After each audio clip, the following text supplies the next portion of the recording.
Informativo 1129 de 2024 do STF. Data de divulgação 3 de abril de 2024. Este informativo foi retirado do site do STF.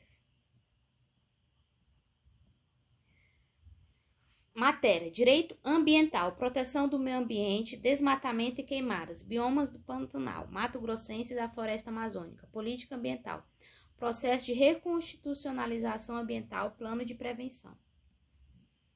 Tema: Combate às queimadas na Amazônia e no Pantanal, tomada de providências e elaboração de plano de prevenção.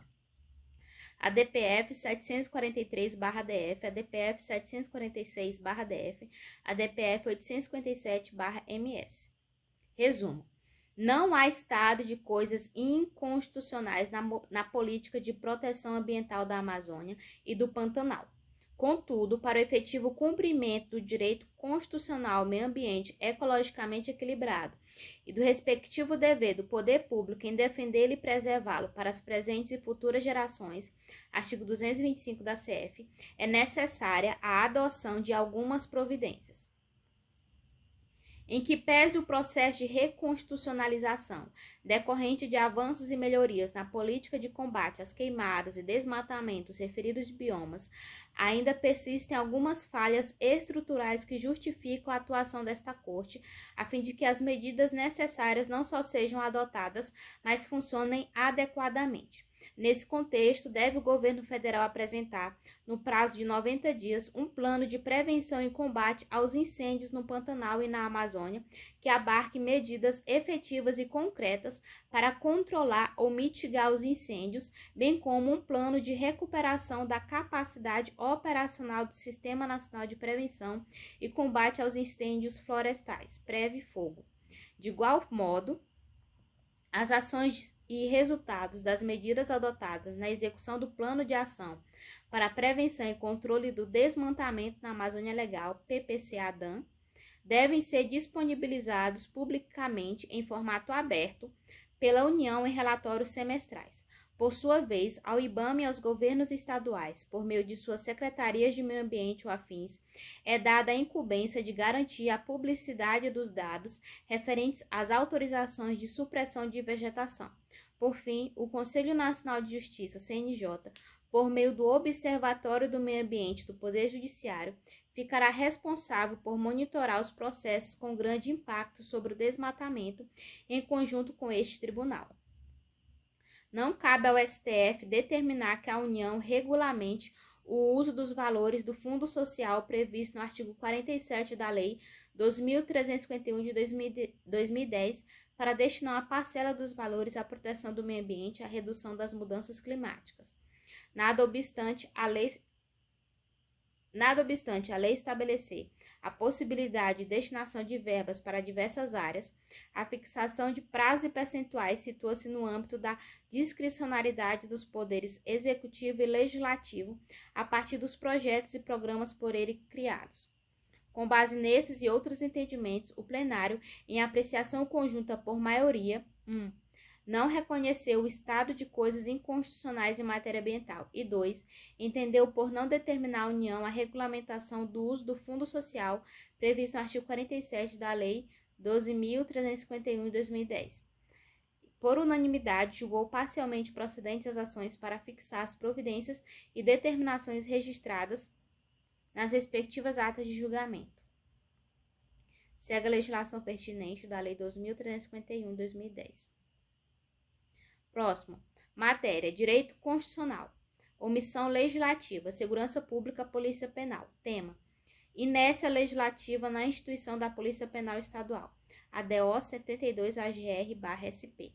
Resumo: a instituição da Polícia Penal, artigo 144, parágrafo 5º-A da Constituição, inserido pela Emenda Constitucional 104/2019, novo órgão na estrutura administrativa estadual para o desempenho de funções até então exercidas por servidores de outras carreiras, demanda estudos de ordem financeira e administrativa, cuja complexidade excede o ordinário e impõe, à luz do princípio da razoabilidade, prazo condizente para a atuação do Poder Legislativo local.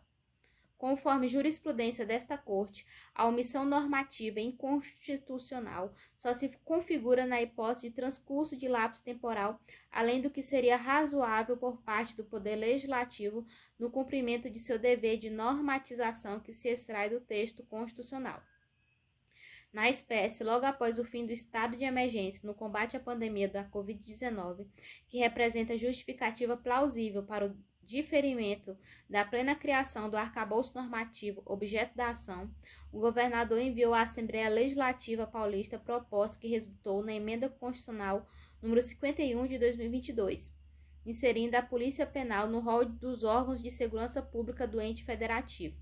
Essa medida constitui providência concreta no sentido do cumprimento do comando constitucional do artigo 144, parágrafo 5º da CF, e que, por conseguinte, afasta a alegação de inércia legislativa.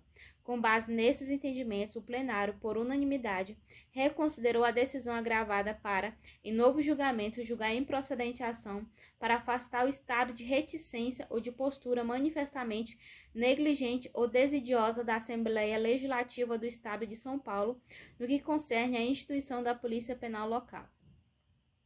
Legislação pertinente. Artigo 144 da CF. A segurança pública, dever do Estado, direito e responsabilidade de todos, é exercida para a preservação da ordem pública e da incolumidade das pessoas e do patrimônio, através dos seguintes órgãos. Parágrafo 5º-A. As polícias penais vinculadas ao órgão administrador do sistema penal da unidade federativa a que pertencem, cabe a segurança dos estabelecimentos penais. Redação dada pela Emenda Constitucional número 104 de 2019. Próximo, matéria: direito previdenciário, aposentadoria, benefício previdenciário, fator previdenciário, salário maternidade.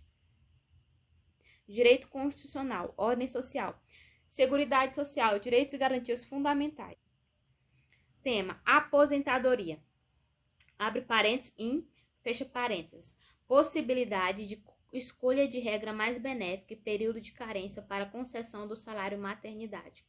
ADI 2110/DF, ADI 2111/DF. Tese fixada. A declaração de constitucionalidade do artigo 3º da Lei 9.876 de 99 impõe que o dispositivo legal seja observado de forma cogente pelos demais órgãos do Poder Judiciário e pela administração pública em sua interpretação textual que não permite exceção. O segurado do INSS que se enquadre no dispositivo não pode optar pela regra definitiva prevista no artigo 29, inciso 1 e 2 da Lei 8.203 de 91. Independentemente de lhe ser mais favorável. Resumo.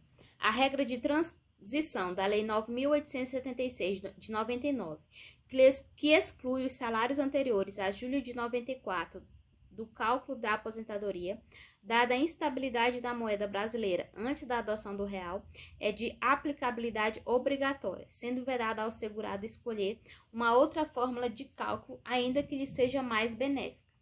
O texto constitucional, como regra, veda a adoção de requisitos ou critérios diferenciados para a concessão de benefícios, artigo 201, parágrafo 1º da CF. Assim, para o segurado que se filiou à Previdência Social até o dia anterior à data da publicação da Lei 9.876 de 99, é impositiva a regra que considera a média aritmética simples dos maiores salários de contribuição, correspondentes a no mínimo 80% de todo o período contributivo decorrido desde a competência de julho de 94, artigo 3º. Portanto, não há margem de escolha para que esses beneficiários optem pela regra definitiva. Lei 8.203 de 91, artigo 29, incisos 1 e 2. Aplicável para os que se filiaram após a publicação da referida lei e que leva em consideração a média aritmética simples dos maiores salários de contribuição, correspondentes a 80% dos salários de contribuição de todo o período contributivo para efeito de cálculo do benefício previdenciário. É inconstitucional por violar o princípio da isonomia, da razoabilidade, da proteção constitucional à maternidade, o período de carência 10 contribuições mensais para a concessão do benefício de salário maternidade exigido para algumas categorias de seguradas. Lei 8.203 de 91, artigo 25, inciso 3 e 26, inciso 6.